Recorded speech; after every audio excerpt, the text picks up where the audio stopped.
रेकॉर्डला मला पालकमंत्र्यांनी आपल्या माध्यमातून चॅलेंज आहे, किती पत्र तुमची त्या ठिकाणी आहेत. मी जर आता आम्ही दिल्यानंतर एका दुसरं पत्र सोडलं तर तुमचं पत्र रेकॉर्डला दाखवा की तुम्ही या पत्र सोडण्यासाठी काय केलंय. भाजपाची ताकद निश्चितच वाढली आहे. तरीही नारायण राणे सारखे वजनदार नेते पक्षात आले तर त्याचा फायदा होणार आहे. त्यांना घेण्याबाबत वरिष्ठ स्तरावरील पदाधिकारी निर्णय घेतील.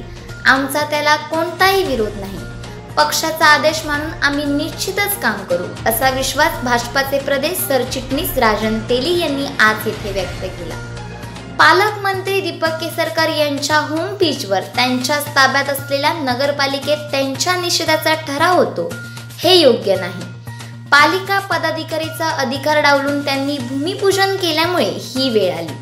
त्यामुळे नेमके हे काय झाले त्याचे आत्मचिंतन करावे, असा सल्ला देत आंबोली कबुलातदार प्रश्नासंदर्भात यावेळीच प्रयत्न होणे गरजेचे होते. तब्बल 10 वर्ष आमदार असताना त्याचे कोणी हात धरले होते का, असाही प्रश्न यावेळी त्यांनी उपस्थित केला. येथे ते आयोजित करण्यात आलेल्या पत्रकार परिषदेत बोलत होते. यावेळी मनोज नाईक, आनंद नेवगी उपस्थित होते.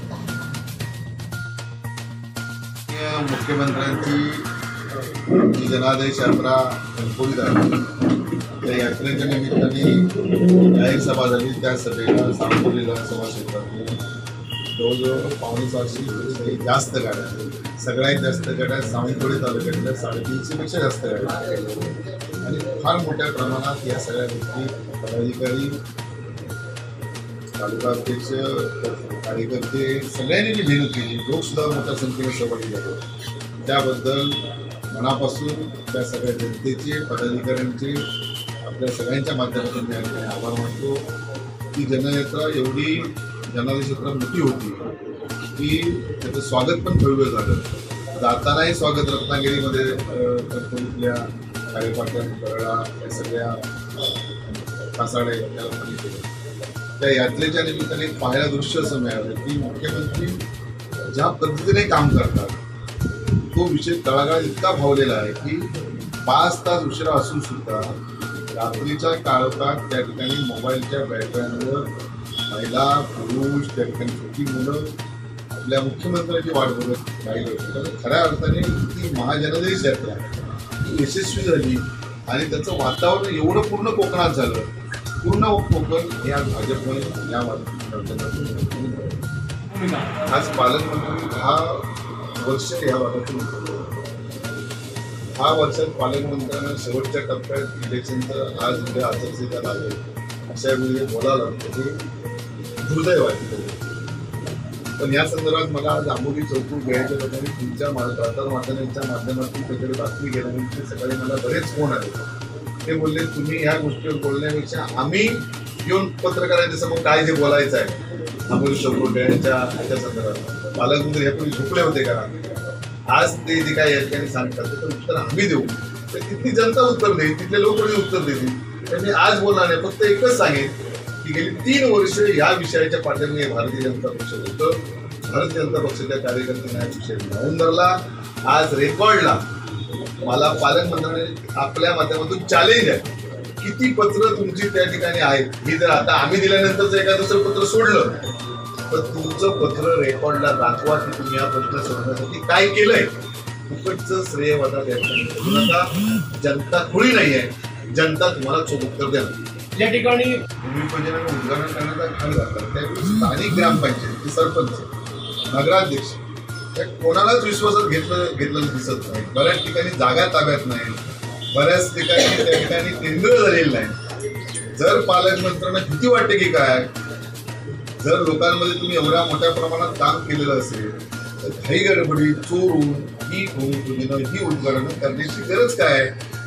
ते ब्राह्मण मिळत नव्हते याचं कारण मला निश्चितपणे या ठिकाणी इथल्या जनतेला समजलं नाही. याचं उत्तर पालकमंत्र्यांना द्यावं लागेल.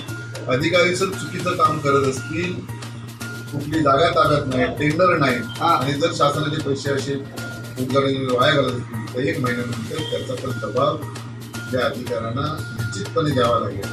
काल एक घटना मी आज वर्तमानपत्रातून सावंतवाडी नगरपालिकेच्या संदर्भात जी ऐकली, जी वाचली की इथल्या नगरपालिकेने त्यांच्यावर ठराव झाला नगरपालिकेच्या अखत्यारीतले जे काही भूमिपूजन किंवा उद्घाटन झालं त्या नगरपालिकेच्या नगराध्यक्षांनी कोणाला पत्ताच नाही. फक्त त्या ठिकाणी एक शिपाई त्याला निमंत्रण देतो, कारण म्हणून नाही माझ्याबरोबर एक शिपाईने त्याला फोन केला. इतकी दुर्दैवी परिस्थिती लोकशाहीत जर लोकप्रतिनिधीची हिंसाळणी होत असेल 100% चुकीचं आहे. आणि उद्घाटनाला, भूमिपूजनाला, विकास कामाला हा कुठलाही पार्टी किंवा आमचा कोणाचाच विरोध नाही, पण ते रिसर्च झालं असतं. भारतीय जनता पक्षाची आठवण फक्त निवडणुका आल्या की युती असली तर भारतीय जनता पक्षाची आठवण होती. परंतु आज शिरोड्यासारख्या ग्रामपंचायती भारतीय जनता पक्षाच्या सरपंचाला माहिती पण नाही संजय पडते उद्घाटन कधी करून गेले, ते भूमिपूजन करून गेले. ही बाब दुर्दैव आहे, ही बाब चुकीची आहे. जी उद्घाटन भूमिपूजन झाली ही काही गडबड करण्याची गरज नव्हती असा या ठिकाणी माझं म्हणणं आहे. आणि म्हणून या निमित्ताने पालकमंत्र्यांची घाबरगुंडी उडाली आहे. त्यांना वाटते की आपली या सगळ्या गोष्टीत निश्चितपणे लोक आपल्या विरोधात आहेत. जाणीव त्यांना झाल्यामुळे सहानुभूती मिळवण्यासाठी ही थोडीशी त्यांची धडपड चालू आहे. परंतु ग्रामीण भागात आणि या सगळ्या इतकं वातावरण पालकमंत्र्यांच्या विरोधात गेलं आहे सगळ्या गोष्टीवर. त्यामुळे जनता 100% या गोष्टीचा विचार करून पालकमंत्र्यांना त्यांची जागा दाखवतील. आज चांदा ते बांधा महत्वाकांक्षी योजना आहे. माननीय मुख्यमंत्र्यांना धन्यवाद देतो की चंद्रपूर आणि सिंधुदुर्ग या 2 ठिकाणी जी सुधीर भाऊ मुनगंटीवार अर्थमंत्री त्यांच्या मार्गदर्शनाची योजना झाली, पण पालकमंत्र्यांनी या योजनेचा बट्टाबोळ केला. पैसे योग्य रीतीने खर्च झाले नाही. ड्रेनेज बुकात नोंद करावी तशा प्रकारच्या बैठकावर बैठका, मॅरेथॉन बैठका झाल्या, पण आजही ती योजना लाईनीत लागलेली या ठिकाणी दिसत नाही. पालकमंत्र्यांना ऐकत नाही, अधिकारी पालकमंत्र्यांचं ऐकत नाही. हे चित्र आज चित्रपटात उभं राहिलेलं आहे. आणि म्हणून संपूर्णपणे या चांगल्या योजना नक्की बसलेली आपल्याला या ठिकाणी दिसते. आणि म्हणून सगळ्या गोष्टीचं उत्तर हे पालकमंत्र्यांना द्यावंच असं आपल्या माध्यमातून